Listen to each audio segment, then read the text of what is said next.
Earlier, we spoke to our Lagos correspondent, and of course, it started off in Lagos, the Ikeja axis of Lagos State, where we spoke on the news earlier with our correspondent on ground, Bernard Akede. He will be joining in much, of course, later on the program. But just to, allow you, give you some sort of insight as to the reason for this protest. Now, from the conversation we had with our boots on ground, that's our correspondent in Abuja, he said one reason why it appears like the Labour Congress decided to go on, a nationwide protest, in spite of the president's address barely 72 hours ago, is a situation of trust. Now, we've seen in the past in the country where the government and, associations like the NLC will reach an agreement, and of course, months down the line, even years down the line, it appears like nothing is happening. Right now, the Labour Congress is saying no to that they must get some sort of nod from the government, particularly on some of their demands. Now, what are some of these demands? Part of it includes the government working on the pump price, that's of the premium motor spirit, also known as petrol, being that it's currently very expensive and people cannot bear it. So it's either they revert to the old pump price or do something about it to cushion the effect on Nigerians. Also, another demand by the Labour Congress is that the decisions reached with the government, on particularly certain issues that affect the public in the past, is actually attended to. Another reason for the protest, as released by a statement by the Labour Congress, is that anti-poor policies by the government should be revised, reviewed, and of course, worked on, and also implementation to being another key issue. One of their demands also is that local refineries are made to work. Local refineries are made to work. Now, this is a conversation that has been on the front burner across several platforms. What is wrong with some of our local refineries? Why are they not able to, perform at optimum capacity? These are some of the big issues that, the NLC has said, you know what, until the federal government of Nigeria does something about it, this strike and, of course, this protest maybe might just be indefinite until a decision is actually reached.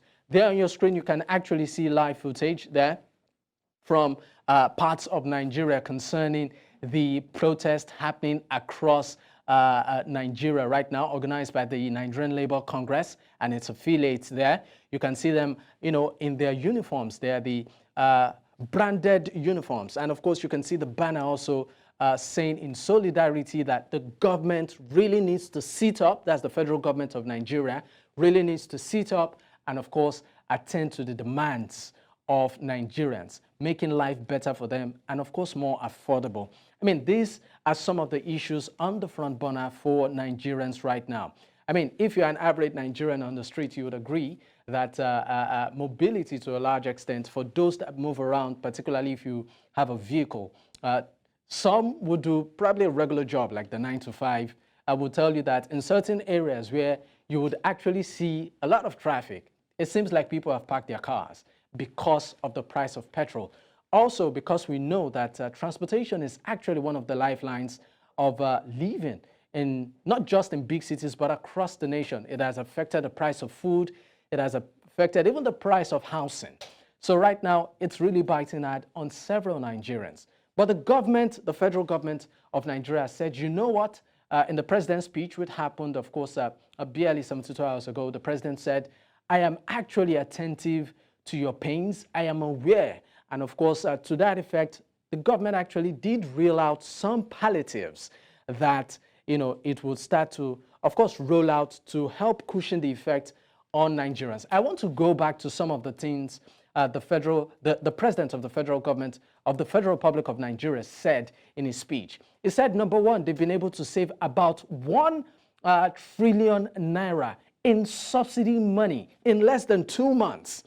The government said if there was another way, in the speech of the president, it could have gone about the subsidy removal. It would have actually explored that option. But he looked at it according to his speech and he said, you know what? The removal of subsidy was just the way to go. Right now, we have Bernard on ground in Lagos, Nigeria, to keep us up to speed with the protest happening in Lagos. Bernard, thank you so much. And of course, it's good to link up again. Thank you for coming back to me. Actually, what we're looking at the moment is just small hand, or should I say handful of security operatives that have been escorting this particular protest. Now we have gotten to Alausa, the seat of the government in Lagos State. But this is nothing compared to what we are going to see right now. Now you can see behind me, I'll step out. That's the crowd that you can see right there standing. There's been an address going on, and we had to halt for a while so that the address can go on. Address by Lagos, beg your pardon, by Labour members of the Labour Union. Now, of course, Labour in Lagos is one very active group that strongly supports the government. So there has been this, when I say, interesting way to see how and if they would join this particular move. But of course, Lagos Labour Union has joined the National NLC, and the march has continued. They have been able to arrive at the government house here in Alausa. And as I mentioned earlier, different addresses, different people have spoken. We were able to catch up with Omoyele Sowore, the leader of one of the political parties and popular activist. And I spoke to him personally, asking a few questions. One particular question I asked was that some have said it is a bit too early to engage this new government, who is only about 2 months old.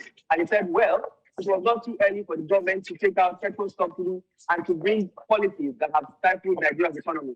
So no time is too early. We believe that other people are going to speak. As I said earlier, there are a certain number of activists who have joined this march, and they are taking it up to the government's office and alongside here today. All right, Bernard, I just want to ask, I mean, as any government official or any representative of the government addressed the crowd yet? Well, none has done such yet, and we want to believe that that is because this protection is still on the move. The belief is that by the time we arrive at the gate or at the office of the Lagos State government, one or two government officials will definitely come out to address the crowd. But for now, none has done so. The Lagos National Assembly, I think, is going to be their first point of call upon arriving Lagos State government office. We're not sure who exactly will address, whether the governor, the deputy governor, or whoever it is, but it is certain that somebody or some people will address the crowd. But again, answering your question, as of now, no government official has joined us yet. It has addressed us yet. All right, now, Bernard, let's talk about the level of organization so far. I mean, in terms of security, arrangement, and also movement, how would you say, I mean, the level of organization in the Lagos protest has gone so far? The apparatus that has been on ground here is extremely heavy, largely heavier than usual. So you could say definitely that security has been top notch. I'll flip again my camera so you can take a look at what is directly in front of me. You can see there are police officers in riot gear standing right in front of me here.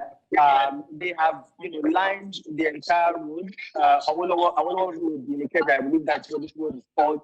And there have been shops like these, there have been armored vehicles, just ensuring that this protest is peaceful and organized. However, there was a time when one of the people addressing the crowd did emphasize that the police should keep open eyes and ensure that this protest is not hijacked. Because it was beginning to get infiltrated by certain people of questionable look. Also there was somebody who was announcing that people should hold on to their personal belongings like phones, bags, and wallets, just so that this process does not get out of hand, and so that nothing goes wrong eventually. But of course, you would expect, and as we are seeing now, that security would be certainly heightened. All right, Bernard. Now let's talk about private citizens who are just going about their normal business, right? I mean, we know that massive protests like this usually, of course, impact on traffic flow and all of that. Is that happening? Oh, yes, definitely. I wasn't able to show you that live, but I did put that on camera. I put it on camera.